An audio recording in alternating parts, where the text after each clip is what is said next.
Hi, everybody. Matt here from Matt Likes Comics, and I want to welcome tonight my new friend, all the way from California. That's what I'm thinking, based on what you've mentioned.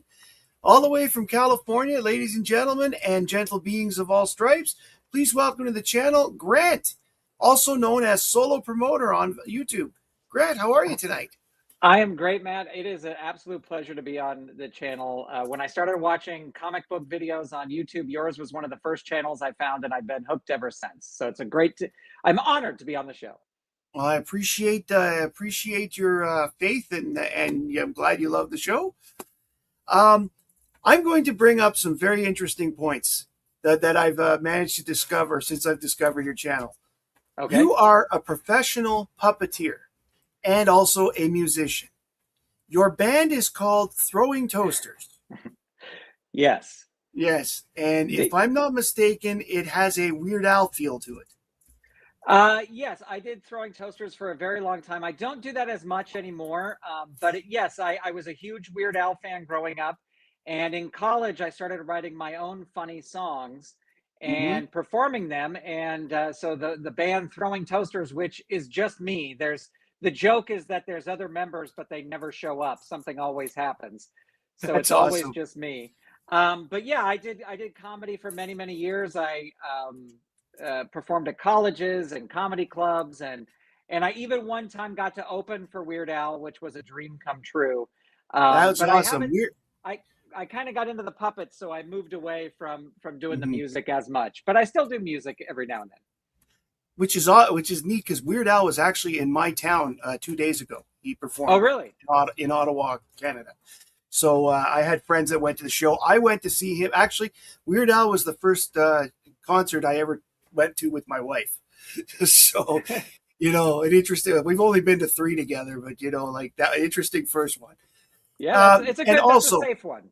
yeah, That's a safe concert. also you have a very interesting day job. You are a puppeteer. You have worked with Jim Henson, and if I'm not mistaken, at one point you were actually doing the puppetry for Crow on Mystery Science Theater 3000, if I'm right. That is correct. For the reboot that happened on Netflix and then later the Gizmoplex, I was the lead puppeteer on Crow. I did not do the voice, but I was the lead puppeteer on the for the show. That's amazing. Crow was always my favorite puppet. He's just so sarcastic. I love it. Tom Servo is sarcastic in a different way, but Crow was like the nasty sarcasm, and I love that part. Yeah. You know. All right. Well, that was pretty cool. So apart from all those things that are really cool, I have to say, reading, I like. You're the first person I've actually second. Sorry, you're the second person I've had on that actually had their own Wikipedia page. But the other thing and the one that everybody here is most curious about was what made Little Grant into comics. What got him interested? That's an interesting because I think about that a lot. And kind of my earliest, I have two early memories that probably happened around the same time were the barber shop that my dad used to take me to. In the back of the barber shop, they just had this enormous like coffee table that was, it must have been 8 foot across.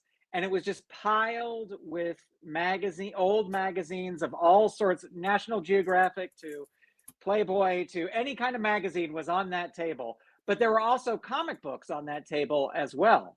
And I remember, have vivid memories of trying to, this is early 80s, but I think these comics were from the late 70s or mid 70s, trying to make my way through a Thor comic book, but the language was just a little bit above where I could read, the thou and verily and will, I was like trying to figure it out.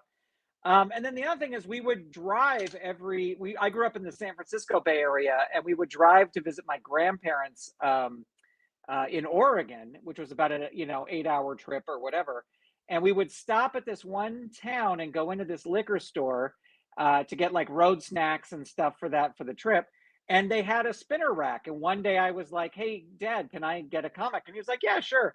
And I remember I got an Elf Quest comic just because I saw the cover and the cover looked interesting to me. I cannot tell you what issue that was or whatever happened to that comic. I don't know. Um, But I didn't really get into them until a little bit later when I got into GI Joe. And I had all the toys, I had the TV thing, and then a friend of mine in school said, "Well, they have a comic book." And I was like, "What? Really?" And I was like, "Yeah." So I found out how to subscribe to the comic book, and I would get the comic, like, I think it was just about a year's worth of comics I got delivered to the house. And I vaguely remember, I should have looked up what issue it was, but there was an issue where it was like a skeleton. It almost looked like the Grim Reaper, and he Mm-hmm. had a big machine gun on the cover. And Nice. I have vivid memories of that coming to the house. But I wouldn't. I would kind of, outside of those GI Joe things, I would kind of get out of it until high school, where I was on the wrestling team on high school because I loved pro wrestling, and so I was on the wrestling team. But I was also a performer, so I would be in the theater productions at school, and there would be about an hour's worth of time between end of wrestling practice and the beginning of the theater practice. So I would go to the 7-Eleven around the corner from the school and get food, junk food, whatever. And one day I just picked up a copy of Marvel Comics Presents, and that's what really started me on my love for comics, was picking that up and go, "Well, hey, I like this. I got to read more comics." So it Was was in that the high Wolver school. when Wolverine and Ghost Rider were in it, or do you remember that? Yeah, Or I'm trying to track down the issue. I don't know exactly. I still haven't done that yet, which was the first issue, but I think it was before Ghost Rider came into the wow, picture. that was Uh, early then. yeah, because I don't think the Ghost Rider #1 with Dan Ketch had debuted yet. Mm-hmm. Um, it was. I don't think they had reintroduced him. Anyway, so that was the first thing, was Marvel Comics Presents. Very cool. All right, let's take a minute before we get into more questions and stuff. Then take a minute to say hi to everybody in the Nefarious Comics chat. Who is first today? Lyle is first. Hi, Lyle. Good to see you. He's out in your time zone, all the way in British Columbia. And we've got Lewis from Second Floor Comics here, who will be my guest next week on this show. Second, dear Lord, we need to find better things to do to amuse ourselves. Well, you know what? This is amusing. Well, being Came second Unit? is branding, right? Because it's Second Floor Comics, so being second is fits Very with the good. branding. It's a good point. Came Union is here. Andreas is going to join us in September. It's good to see you. Mark's issue with Archie Comics is here. I guess I'm third. I didn't even know Matt knew Han Solo. Yeah, we're like this. So, biggest cosplays is here. Great that you've had supper. I hope you're going to watch this and digest well. Rob Saint is here. Rob, great to see you. The amazing and awesome Robbie Josephs is here. Thanks, Robbie. Frank from Griff from Uncle Griff's Comics is here. Rich from Big Nasty Comics be hanging out with us before he goes to join Nate on his show. That starts at 8 o'clock. And speaking of Nate, here he is himself. How are you, Nate? Sad that you have to go back to school this week. But I hope you did enjoy your vacation. Comic Mike is here. Mike was here on Sunday, of course. And hope everybody's checking out his channel. He's had 3 really good videos in a row.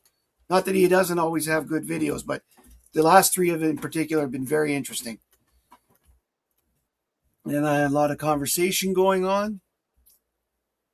Raph is here from Raph's Retro Comics. Here's another one. He did a great video this week of what to do if you decide you want to thin the herd a little bit and bring your comic collection down. How to do it right. And he smartly kept the ferret. Oh, wait, that's a secret. And it looks like we've got lots of Oh, Dope is here. Hi, Dope. You're awesome as always. We've got Drawing with Dad 610. Yo, Joe. Welcome to the show. I don't think I've seen you come by before. Hope you enjoy. Thomas O'Donnell is here. Hi, Thomas. Lau from the deep dark depths of Ottawa, Canada. Lau Tor. And where we got here? John Harrison stopping by. You haven't missed much, John. We've had some great. We only just got started. Doc's Comics is here from They had a great time last week. Good to see you hanging out. I'm a huge fan of Doc's Comics. I love Doc's Comics channel. Doc's Comics has got some very interesting videos. And see, that's why I thought when I asked you before, I had almost thought that I'd found you through him for some strange reason, you know, which I thought was possible. But I'm glad we cleared that up. All right, well, that's everybody that's here at the moment. So, Grant. Yes. Who are your favorite characters? Like, if you were to buy something above anything else, who would you buy? Well, I would say the three main characters that I love, they're all Marvel, unfortunately. Hopefully you won't hold that against me. I never would. I know you. I know you wouldn't. Is Daredevil is number one. He's ever since I first read Daredevil, he's been my favorite. The Punisher has been a very, very close number two. And number three is my favorite X-Men, my favorite mutant is Jamie Madrox, the Multiple Man, because I've always loved the idea of creating duplicates of yourself to get work done. I think that's like one of the greatest superpowers you could ever have. There are days that would come in very handy, admittedly. Yeah, absolutely. So I would say those are my top three. I love, you know, as we go through my comics here, I love Darkhawk. I love Sleepwalker. I love one of my ultimate favorites is Damage Control from Marvel Comics, the group Damage Control. So, which as you'll see, but I would say those three: Daredevil, Punisher, and Jamie Madrox are my top three. Very cool. I've recently discovered Darkhawk, and I'm loving it. It's like when I was younger, I did have a little bit of a, everybody likes Marvel. I like DC. I'm not going to get into Marvel, but I got caught into the Fantastic Four and Alpha Flight and a couple, the Avengers at one point, Iron Man. So I got the Marvel bug too, but I never got really into like what we call the CD list, like Darkhawk, for example. I did read the Punisher, but I never got really into Wolverine or the X-Men or anything like that, or Amazing Spider-Man. I just never really got. People kept telling me, well, you should buy Spider-Man because so many of those books become keys. And I'm like, but I don't like him that much. I found him very soap opera-y back then. I can read it now and enjoy it, but I couldn't back then, if you know what I mean. Yeah, so, in high school, I had a friend who loved Spider-Man, and I loved Daredevil, and he didn't read Daredevil comic books, and I didn't read, Spider-Man comic books. But I was like, no, but we're still best friends. It's just like Daredevil and Spider-Man, like they're friends, but they do different things. It's all good. So. Yeah, no, that's pretty good. That is pretty cool. A Daredevil is something, to be honest, I've never really read until after I watched the TV show. It got me interested, like the Netflix one. It got me interested in the character. And as I said, I already liked the Punisher. I did when I was a kid. I had that first crossover, the Daredevil Punisher one, or like Punisher 8 or something, like or 10 or something like that, and the corresponding Daredevil issue. But I don't know what happened to those over the years. Those disappeared. And those disappeared. I think I traded them before I had sold my collection, so I hadn't had them for a long time. So what I'm going to do now is I'm going to make you big on the screen. Well, let's take a look at what you brought, and I will chime in with comments and or questions, and of course, in the chat, if you've got questions you want to ask, go ahead, and we'll see. We'll get them up on screen for Grant. All right. Well, I will say, if we're going to start completely modern, my current favorite modern day book is Fantastic Four. Love that series.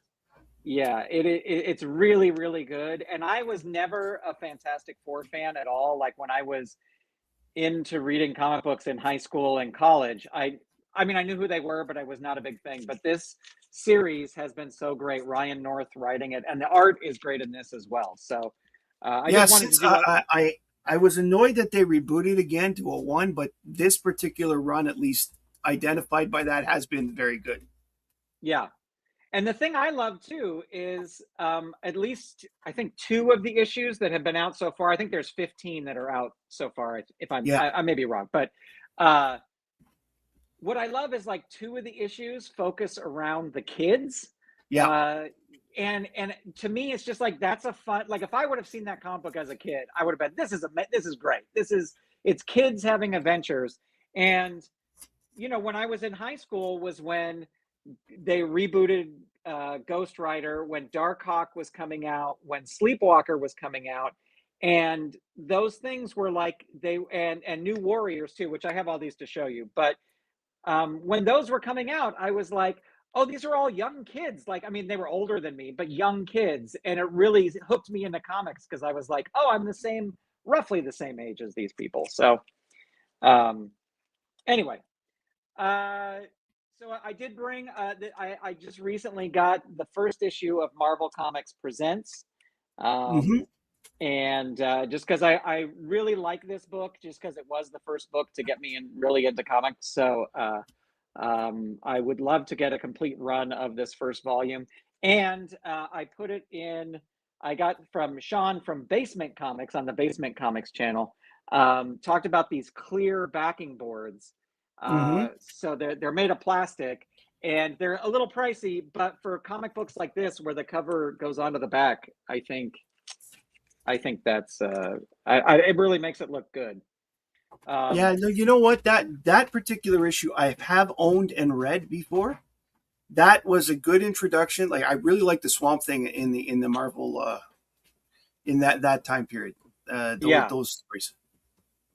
yeah, I just Or liked that sorry, it no, was Man Thing, not Swamp Thing, Man Thing. Man Thing. Sorry. Yeah, Man Yeah. Thing. Yeah, I just liked how these books were like it was 4 stories, and if you didn't like one of the stories, well, there's 3 other stories. It was I, kind of a good thing.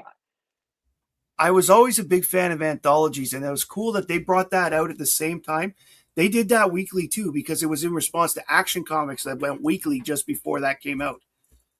Okay, Action yeah, Comics tried to become a anthology again briefly in 1988. Lasted 42 issues, but from 601 to 642, they tried weekly with a bunch of anthologies, and Superman was only in the centerfold. That was it, so that they could say he never left Action Comics. But it didn't work for DC. That one lasted a lot longer, but they ended up going monthly, I believe, at some point. yeah, yeah, yeah. It was just it was almost like a sampler. You know what I mean? It was just like you might find a new hero, and in fact, I think I probably saw Daredevil first in a Marvel Comics Presents, and then I was like, "Oh, I like this character. I got to check him out." So anyway, yeah, on my list of things to collect now is I would love to just get a whole run of Marvel Comics Presents. Um, when I was started collecting comics in high school, by the time I got rid of my collection, I had 13 long boxes of comics. Now, I will say that most of those were 90s comics that, you Mm-hmm. know, aren't worth anything, these days. But when I donated them, yeah, because I wound up donating them to a charity, because I knew that they weren't worth a ton, and I could get a better tax write-off if I donated them. And but one thing I kept was all the Daredevil because my goal was always like I would love to own the first volume of Daredevil, a complete run. Mm-hmm. And even if my copy of #1 was falling apart and I had to spend, $200 on it, whatever, I was like, that's what I wanted. But I eventually gave those all away, so I don't even have those anymore. I donated those to charity, and I wish I hadn't. I wish I had found a place to keep them. But I've still started collecting them again. And I just wanted to show this because this is the earliest Daredevil I have, which is a #11. That's And pretty good. yeah, it's not in fantastic shape. I did only pay $20 for it, which I thought was actually, I think it was a little less than $20. That's the price tag on there. And it's not in great condition, but that's not the point. The point is The point to, is, I know there are tons of condition collectors, and more power to them. But I've always been. Only recently have I been deciding, okay, maybe I'll get slightly better copies of grades because I've always been one of those. I want the book because I want to read it, yeah. and have the run. If I and I felt that way about a lot of stuff. But yeah, no. So I totally agree with you there. Just get the book, figure out if you want to make the grade up better later. So Well, and seriously, I want to read them too, you know. So I think I would be too nervous if it was like this is a Daredevil #1 that's worth, you know, 20,000. I don't know how much a Daredevil #1 in perfect condition is if it even exists, but uh, that's I would be too nervous to read it, and I want to read them. We talked about Dark Hawk. I recently just picked this up. Now I had it as a kid or a high schooler. I bought it when it came out, but this is Dark Hawk #1, and I think part of it was it felt really special to be because they weren't doing a lot of #1s all the time hmm back when I was collecting. You know, they weren't restarting every couple months with a number no, I one. know. So when I saw this, I was like, "Oh, it's #1. I better get it." But then I love the story. I love the you know, Chris Powell, and he's a teenager who found this amulet and it gave him these powers. And I'm glad that he's still around, like because he was just recently into a in the was it in Imperial Guardians comic book. He was in there, and that's why I picked up that book because he was in there. But um, yeah, so this is I recently just picked this back up because I saw it and it was not too. It was like $20, so I was like, yeah, I'll get it. Um, this is one of my favorites, Damage Control.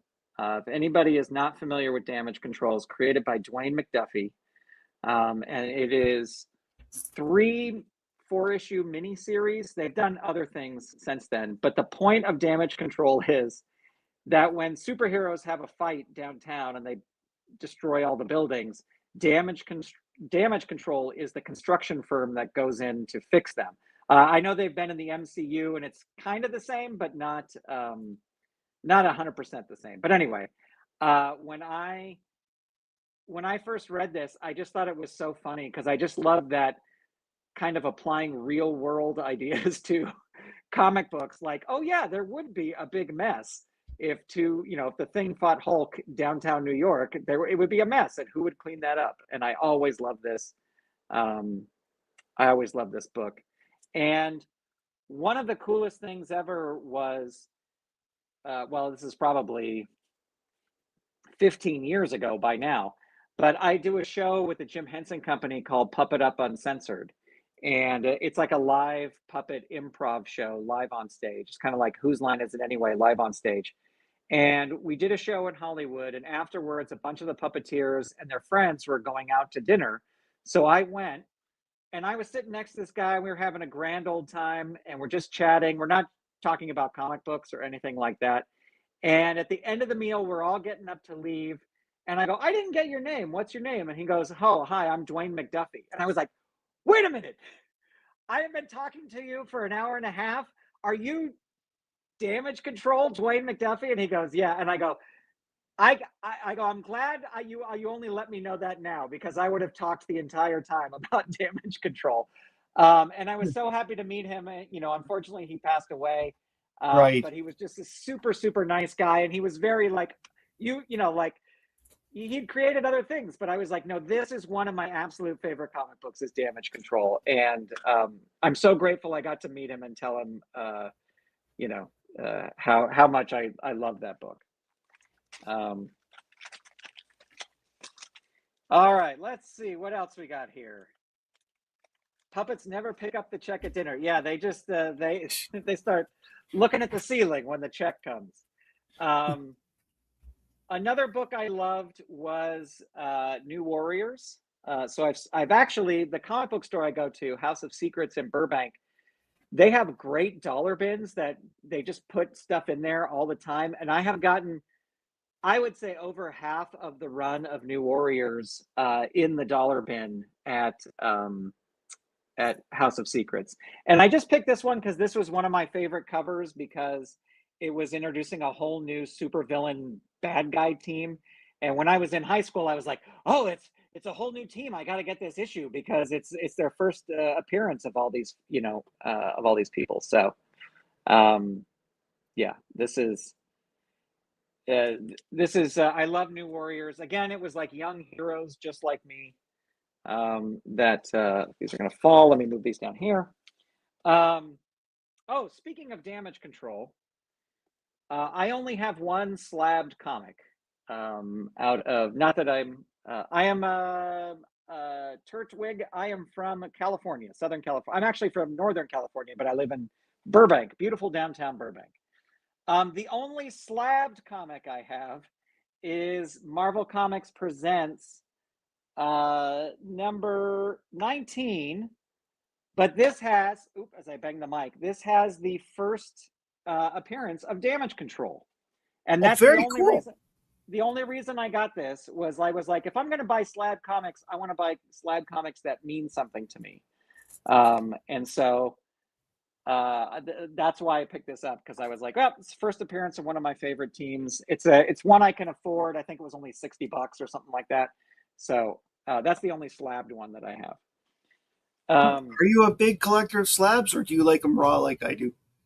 I usually just like them raw. I started looking into them, and then when I saw that this one was like fairly reasonably priced and it was like a high grade, I was like, yeah, I'll get that one. But I'm not, like if I ever, maybe if I saw, I don't know, I wouldn't spend thousands and thousands of dollars on a slabbed one because I want to read them. But if it's a comic book that meant a lot to me, or because I like Damage Control, I was like, yeah, okay, I'll pick this one up because it's also under $100. It's not a lot. Oh, and to go with the New Warriors, I should have put these in a better order. I apologize. I recently just picked this up, and it's the Mighty Thor number 411, and this is actually the first appearance of the New Warriors as a team together. They just kind of appear at the end, but this is one I've been looking for a while to pick up, and It's tough to find.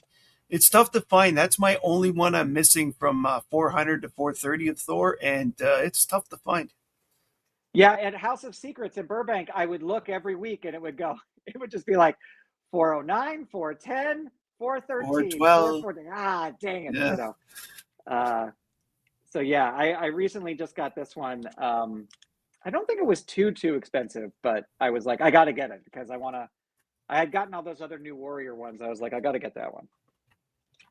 And we mentioned before Sleepwalker, so I had to pick up Sleepwalker number 1. I saw this for a nice, reasonable price. I saw that book was at the flea market I recently went to, but I decided not to get it. So he wanted $11 for it, and I thought that was a little much.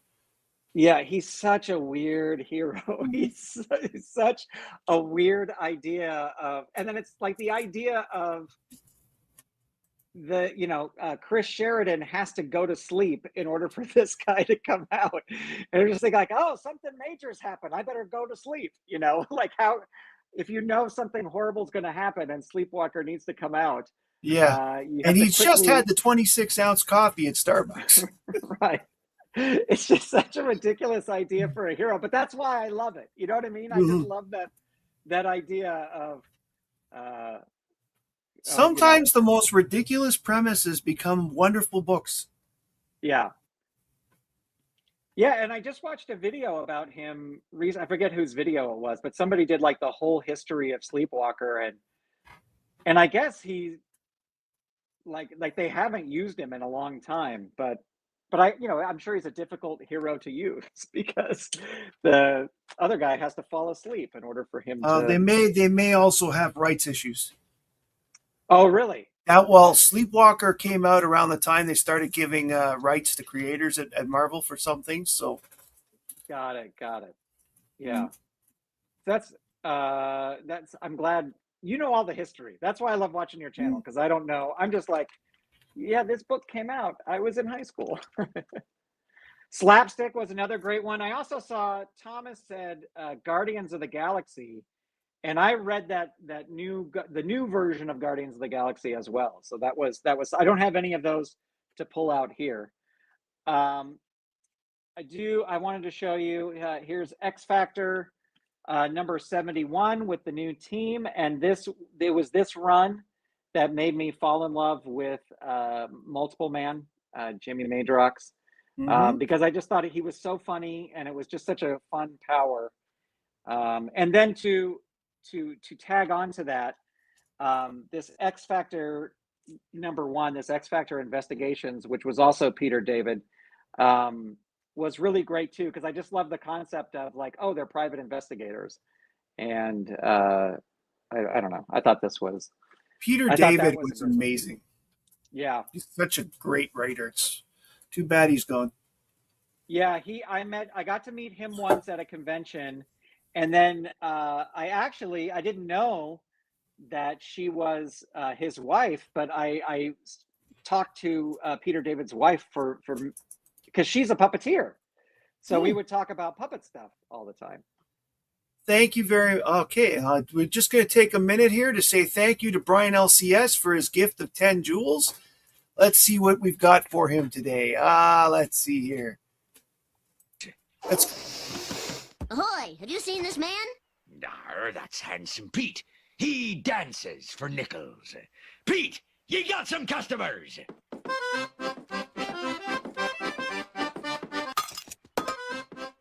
Not a quarter. Arr, he'll be dancing for hours. One of my favorite Simpsons clips of all time. Thank you, Brian. Thank you, Brian. Peter David's Hulk. Yeah, I haven't read Peter David's Hulk. I've got to check that out. Just I loved his other stuff. I gotta. My favorite Peter David run was the 80-issue Supergirl run he did with in 19 that started in 1996 and ran through to 2004 or something like that. To 2001 or two. That was the one where it was the Matrix, started as the Matrix and then became Kara Inzi, and then finally Kara Zor-El in the last couple issues, and then they brought Kara Zor-El back in Batman Superman. The thing he wrote the entire run, and it was really good actually. I was going to ask you, Matt, if someone like me who I've read Batman, I've read some Batman stuff, mostly in the '90s for the whole Nightfall thing and that, Vengeance of Bane and all that. If I was going to pick up a Supergirl run to start reading, where would you suggest that I start? Oh, honestly, it depends what era you want to read, because there, as I said, there was that run in the mid '90s that was the Matrix character, because they had determined at Crisis that Superman was the only living Kryptonian, so they killed off Supergirl in the Crisis in order to do that. But they brought this character from another dimension who had different powers, but called her Supergirl because they still wanted the character. But the best run per se, just to get an idea, if you're not worried about knowing everything about the character, the 1982 to 1985 series of Supergirl was really good. It starts off as the daring new adventures of Supergirl, and then becomes just Supergirl with issue 13. That was a pretty decent run. Okay, great. Yeah. Because I'm into checking out new things. So and those books are available in two trade paperbacks if you want to get them. 1 to 12 is one book paperback, and then 13 to 23 is the next. Okay, awesome. I will check that out. Thank you. And so I only have one book left to show. But this is the book that means the most to me. I saved this for the end. This is something, and it's the one comic that I kept from all my 13 long boxes when I was collected starting in high school. This is the only one I kept, and it's also one that I saved up for weeks to purchase. And that is The Amazing Spider-Man 129. Which is the first appearance of the Punisher. Beautiful and copy. Yeah, it's not. I have a video coming out on my channel in a couple weeks where because I had it framed for a while, and so the video on my channel that's coming out is I take it out of the frame and I kind of look through it, and it's in pretty decent shape. And I just remember the local comic book store. The guy had this up on the wall. And I would just go in every week and just stare at it. I would just be like, man, I want that. I love the Punisher so much.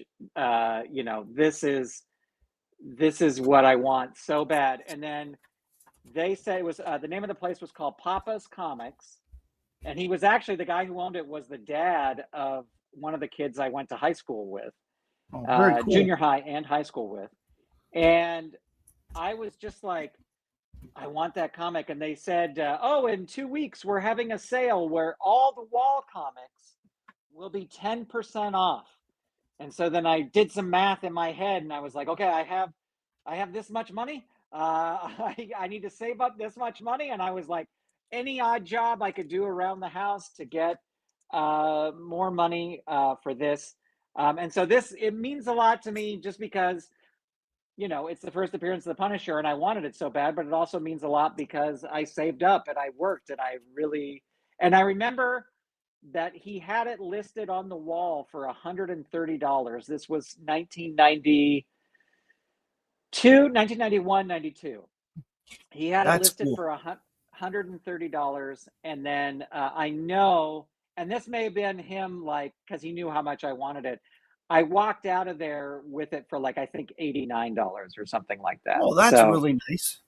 yeah, it was, I think he gave me the discount, but then he gave me a little bit more because he knew how much, you know, I wanted it. So, Well, were you um, friends with his son or kid or? yeah, you know what? We went to junior high together, but then different high schools, but they were close. The high schools were close enough where we would see each other, and we weren't Mhm. like best friends or everything, but you know, and he would work at the store too. So I would go in and chat with him and talk with him. And uh, yeah, yeah. Anyway, he I was a super remember nice too. guy, and Yeah, that's cool. I remember my first what I call big boy purchase, where like I saved money to get a book, and it was just like I was a kid. It was 1983, I want to think, and I felt so awesome that I was able to get a Batman 120 from like 1958 for 19 Canadian dollars. wow, At the time, I had to save up because my allowance at the time was only $1 a week, and but I mean, it bought a lot more than it would today, right? But I mean, I was doing odd jobs, everything else. I was raking people's lawns, at that time of year, whatever. And just finally, I managed to get it together. I got the $19 with tax, and the guy gave me 50 cents off when it was time to buy it. So I really got it for 18.50, and it was like, but still, it was like I own a book from the Batman from the 1950s. That was my big deal for a long time. Now yeah, I look at it, I wish it had been 121, and I would have sold it for a lot better because that was the Mister Zero slash Mister Freeze debut, the very next issue. But still, it was really cool to have. yeah. Yeah, it's fun when when the book takes on even more significance than, you know, than just Mhm. like, oh, this is a key issue, it's number one, but when it means something personal to you. That's why I've never gotten rid of this because I was like, no, I saved up money for this. I'm not. Well, I remember when I sold my comics in one shot. When I was 21, it was time to move. I moved out. I needed room. I needed money and all that stuff. And I wanted to keep that Batman book, but the guy who was buying it insisted on it being in the sale, or he wasn't going to buy it, and he was giving me a pretty decent price for it. So, Yeah. you know, Yep. Yep. $100, Lau. Well, I'm telling you that, you know, $100, I'd have been laughing now. But I mean, it's crazy. Like even back then, some comics were just. I came across actually that Darkhawk book that there was one I just read, and it's around here somewhere. Anyway, I found it inside. It had a mile high ad, and it listed, and this was like 1991. It listed X-Men 130, the first appearance at Dazzler, at $60 then. So Yeah. it's always, I guess, been a big book from that point of view. And Dazzler wasn't that huge a character then. So I can only imagine what some of these other books had gone for back then. So where do you see your channel going in the future, in the next little while? Well, I will say that my channel is unique because it did not start out as a comic book channel. I do talk about comic books on the channel. My channel, for anyone who goes to check it out, is mostly tabletop wrestling games. So that's if you're interested in that at all. That's what I play. I play several different wrestling games, cards and dice type things. I run promotions. Some of them are real wrestlers. Some of them are fantasy characters. So that's the bulk of my channel is that. Even now, I'm still doing that. But I recently got back into comics, and I'll tell you, the reason I did was I was having trouble sleeping. And my wife was like, you got to stop looking at the iPad before you go to bed because you're laying in bed looking at the iPad and it's the blue light or whatever from the iPad that's keeping you awake and making you having crazy dreams and stuff like that. So you got to start reading things. And I was like, well, what could I read in bed that I would want to read, and it's like, yeah, I've read books and I'll read a Stephen King book or, whatever. I was like, wait, comic books. I could go pick up comic books. And so that's kind of how I started getting back into comic books was something to read at night. Now, I Mm-hmm. will say that I am 52 years old, and sometimes the older comic books, the writing is, even though I've had my glasses on, the writing is small and the light is low because you don't want bright light. And I'm sitting there going, I can't read these. I can't read these in bed. I need a bright white room where I can read the Well, pages. part of the problem is paper fade, right? Like when it goes from white to cream, then to brown or whatever. Yeah. Sometimes the inks fade with it, and it's harder to see in the words. DC Comics from about 1971 to 77 ish have that problem where the issues issue. There's a lot of issues out there where the black is barely put on in the first place, and or missing completely. I've come across. I had to replace my Supergirl 10 from the 74 twice because I bought an issue. Whole pieces of black were missing on one on pages, like no dialogue whatsoever, no outlines, whatever they missed. To one I found where it was faded, but a little was better than that. And then I had to buy a third copy that actually had everything printed properly. So, Yeah. you know, Yeah, well, that's actually what I will say about this Amazing Spider-Man 129. I'll take it out here and I'll show you. I kind of talk about this on the video I do with it, and maybe you could even tell me. Like when I bought this, I did not think you could take it out and look at it. I was just like, oh, you're just buying this thing. Let me find this page. Okay, so this page here, let me flip it around. Has this black printing, like that's printed on the page. It's not, I think it's like a printing error, oh no, that's an ink spill. an ink spill. Yeah. Yeah, usually those are where like either on the plate itself or that run a particular book, some ink got stuck in it and it got stuck in places. Yeah. And So this isn't, I don't know if this would, I don't know if that takes the value down or whatever, because it's not about value. It's about, this is the comic I worked really I've hard to never get, but seen I've never seen anything about ink spots being an issue, but I mean, I'm sure there's people out there with people who are better at graders and more into that would know more than me on that. I'm an okay grader, but I don't know a lot. Like yeah, not compared to the ones that I would defer to. yeah. Yeah, that's the only thing, like, that's the thing I was like, oh, I wish I would have looked through this book before I bought it.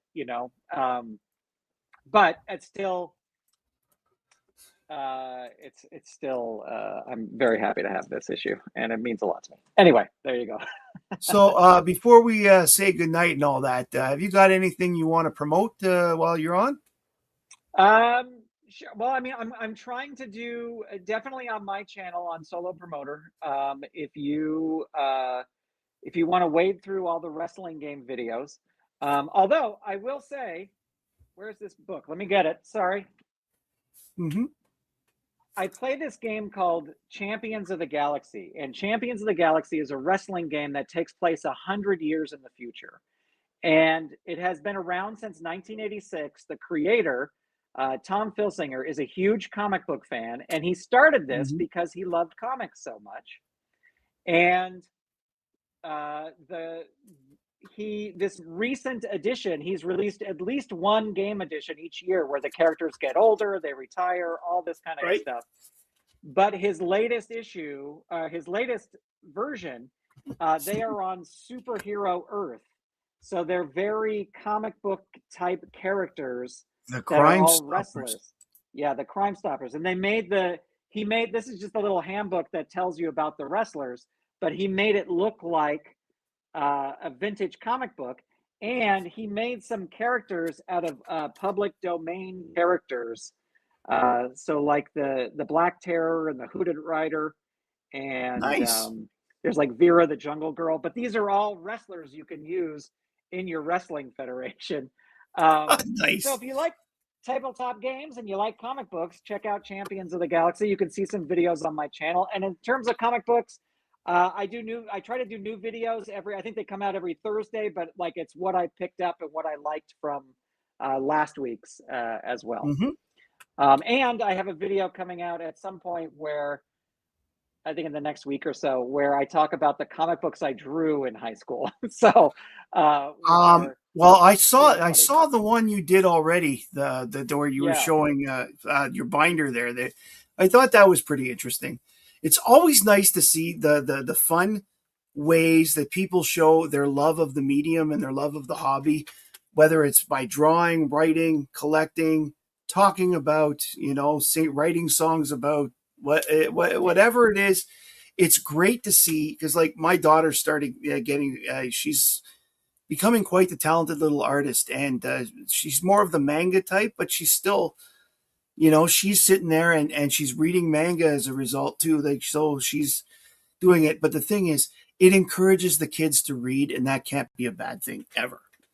Absolutely. Absolutely. Next week, my guest will be Louis from Second Floor Comics. He's going to be coming on. I think I'm his second person he's ever been on with, maybe third. I'm not sure, but I'm looking forward to talking with Louis.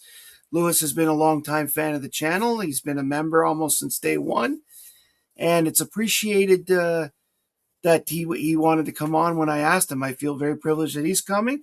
I feel very privileged that you came on, Grant. Thank you very much for coming. Thanks for having me.